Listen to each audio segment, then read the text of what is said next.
struggle to keep that ball in play. That pass wasn't necessarily the best side. They didn't run through to Everson, but he was ready for that one on that occasion. And Bournemouth again pick up the ball with Rothwell. All the football, all the invention is being played through this Bournemouth side at the moment, and Gary O'Neill wants them to go and get another. Tavernier in towards Billing, just too far outside, he's outstretched right foot. So easy in for Bournemouth, isn't it? They get the ball, they just strolling round, they're not under any pressure. They've got right, well, they must have went 40, 50 yards there with no pressure. At the minute, you just have to say that Leicester City is sleepwalking into the Championship. It seems confidence. They must, you know, when you're confident and you play at home, you think it's an advantage. If you go there with no confidence, you've got no chance. Castagna with the throw. Vardy tries to work over the cross, goes out of play for a goal kick. They're just looking devoid of ideas. Well, unfortunately, creativity. You look for Vardy to get on the end of things, obviously. But you've got Madison who's playing very high, Barnes is playing very high. It's getting the ball to them. Nobody can get the ball to them. There's another penalty at Brentford, Katie Smith. And it's gone to Brentford again. We've just seen the clock go up 3 minutes, but it's Ivan Toney once again over the ball. Missed one already. One goal disallowed. It's Nick Pope in his way in the goal in bright orange in the sunshine in West London. Ivan Toney now starts a slow run up, and this time he scores. He goes to the right again, but Nick Pope goes down low, and Toney shoots it into the top right-hand corner. Finally, he gets his goal. It is Brentford 1, Newcastle 0. And my God, we've had some action this half. So Brentford finally take the lead against Newcastle United. It is the only goalless game in the Premier League. Hold on, Madison turns, shoots, takes a deflection, looks behind for a corner kick. The only goalless game is at Villa Park. Aston Villa and Nottingham Forest. Brentford are ahead. Fulham 0, West Ham 1, Tottenham 1, Brighton 1, Wolves lead Chelsea by a goal to 0, and Leicester City, what was it, 1 minute of added on time, have now won themselves a corner kick on this near side of the right. Christensen is going to take it, left-footed, flicked on the near post by Barnes, cleared by that Bournemouth defence. Everybody was there was a break on now for Rockwell, but the referee David King blows his half-time whistle, and it's a half-time whistle that is greeted by boos and cheers from the home support, because they are behind yet again. And in this pivotal game down at the bottom, it's Bournemouth deservedly who lead through that gunning goal. Listen, Bournemouth fully deserve it. Could have been more than one, let's be honest. They would be wasteful in good areas, but they did eventually take the mistake by Madison. Leicester, I would say, came into that game the last 2 minutes of the half. They've got to look at changing the system, maybe look at the bench. It's got to be braver and get players forward and get the ball to Madison and Barnes in the right areas. In the minute, you've got to say lacking in confidence, lacking in belief, and this game is all going to Bournemouth in the minute. And it's Bournemouth through Billing who lead by a goal to 0. It's Leicester City 0, Bournemouth 1. The Premier League live from the King Power Stadium on the BBC World Service. Well, thanks to Ian Dennis and Chris Waddle. We'll be back there just after the news in 10 minutes' time. The second half commentary, my word, what a dramatic game at the bottom of the Premier League that is. 19th place Leicester City, of course, taking on 18th place Bournemouth. Bournemouth then leading through a Philip Billings goal. And they've, as I said, for half-time there.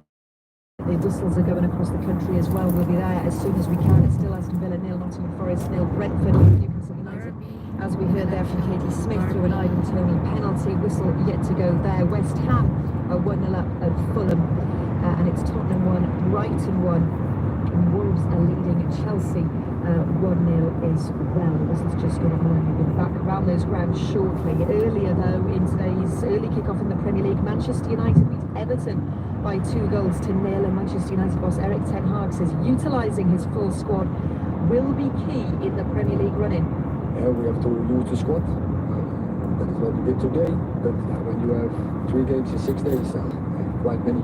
It's too much, especially when you play the late Sunday night and the first game on a Saturday, and then you have in the week you have to make a game against Brentford. That was the game instead of the Carabao Cup, so you get punished for reaching the final. So it's not right. A negative for you is that Marcus Rashford hobbled away with an injury. How serious is it? How quickly do you think he might be able to return? I don't know, but that is the risk when you have to play so many games in a short notice, especially when the schedule is this tight and the players can't recover. So you run the risk that players getting injured. also we all have to be aware of that. Well, Everton faced 21 shots in the first half, the most in the league this season. So is that a source of frustration for Blues boss Sean Dyche? Not really huge frustration. It's only bothered with the ones that are actual real attempts. You know, we can look at them stats with ourselves, and sometimes it bluffs you to believe that you've had 21 one-on-ones, you haven't. So you know, have to look at the reality of it. But too many we open them ourselves. You know, when we could have delivered better performances, nudged the back four in front of that. You know, the details took me off today, which is unusual since I've been in. The players have been working very, very hard, but too many off. A very uncharacteristic mistake from Seamus Coleman. He's got credit in the bank, but that's not the kind of thing we'd expect to see from him. Such a reliable player for you. Yeah, there's nothing good again today. I thought Jordan was very good today. There's still some good performance out there, but as a collective, we just came slightly off it. You can't afford to do that anywhere in the Premier League, definitely not here. You know, no lack of effort, just the details, and the details are vital at this level.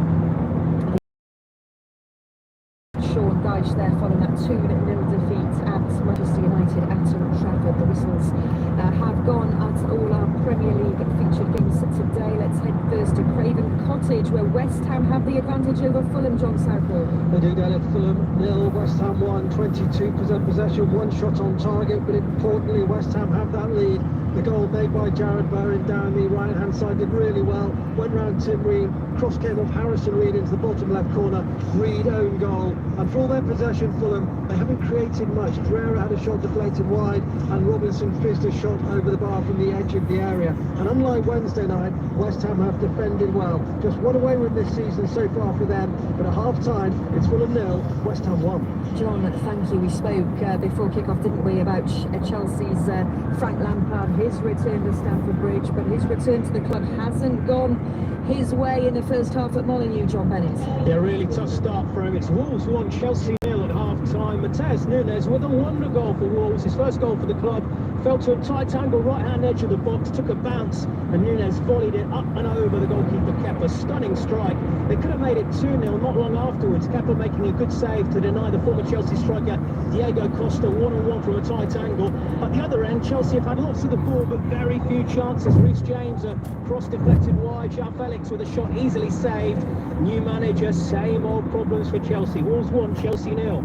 Let's head to Brentford, where it's been a first busy opening 45 for Ivan Toney. Katie Smith. It has could have had a hat-trick, Dallas. Instead, it is Brentford 1 and Newcastle 0. Brentford by far the better side in this 45 minutes. Thought they had the lead early on. Ivan Toney tapping it from close range. Then his goal was ruled out for offside. He then missed a penalty. That is the first time he's missed in the Premier League ever. He had 22 out of 22 for Brentford leading into that. Then just on the stroke of half-time, another penalty awarded to Brentford after a review by VAR. The ref sent to the monitor to have a look at a high boot from Alexander Isak. So then it was a redemption moment for Ivan Toney. Went the same way, but this time over the keeper in goal for Newcastle. No shots on target for them either. Remember, they're looking to go back third after Manchester United won earlier. They need a big second half. It's 1-0 here. Yeah, it's an interesting one, this, Katie, because I think after Newcastle's emphatic win over West Ham in midweek, I think a lot of people were perhaps looking at this one as potentially an away win for Newcastle, but you say no shots on target.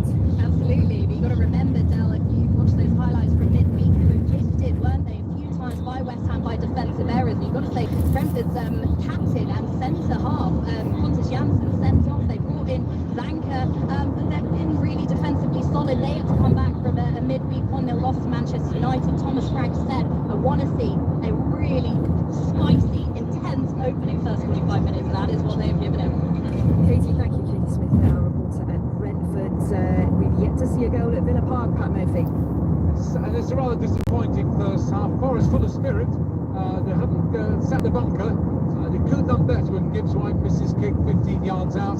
The other Traore on his sub over the bar after great work by Marino. Forest clearly feeling that they could catch Villa on the break. Villa playing the patient game as usual, looking for the openings. It's cat and mouse, but it's not very good. Villa 0, Forest 0. Pat, thank you. Gosh, so much happening today on what is a busy Saturday in the Premier League. Let's head next to Tottenham, where it's also equal, isn't it, between Tottenham and Brighton, Jonathan Oberon? It is, and I'd say deservedly so. Both teams have had plenty of opportunities and plenty of the ball as well. Tottenham 1, Brighton 1. Tottenham struck first, 9 minutes. Son Heung-min, beautiful curling right foot shot into the top corner. Couldn't have hit it any sweeter, and it's his 100th Premier League goal, and the first Asian player to reach that century landmark in the English Premier League. But then the equaliser for another man celebrating today, his 200th Premier League appearance, Lewis Dunk, but a goal, clean header at the far post, unmarked after Solly March's right-wing corner. Tottenham 1, Brighton 1. Do you know what? I was watching Son's goal, and he perhaps hasn't been right in top form throughout the season, but it's been great to have him back, and he's never scored a bad goal for Tottenham. And what a mark that is, though, Jonathan, to become the first Asian player to score 100 goals in the Premier League. It really is, absolutely, and you can see it on his face. I mean, he never plays without a smile, does he? But what a landmark moment, and what a goal to do it. It wasn't a tap-in to reach three figures, it was the sweetest of curlers from 20 yards, and as I say, he couldn't have placed it any better into the top corner. Yeah, it was a great Son Heung-min goal. Thank you, Jonathan, over on there at Tottenham Hotspur Stadium. So, second half commentary to come at the other side of the news of Leicester against Bournemouth, who are trailing. Leicester trailing 1-0 at the break. Just quickly to give you the picture across Europe, or particularly in the Bundesliga as well. I think I mentioned earlier that the top four teams are playing each other. Leaders Bayern Munich are currently leading Freiburg by a goal to nil after 64 minutes. Freiburg are currently in fourth place in the Bundesliga, while Borussia, who are third. So Dortmund really needing to win that game, you feel, after that defeat to Bayern Munich in the Klassiker last week. Bayern Munich, though, leading against Freiburg by a goal to nil at around 25 minutes in both those matches remaining. Elsewhere in Spain, Real Madrid will close the gap on La Liga leaders Barcelona to 9 points if they beat Villarreal later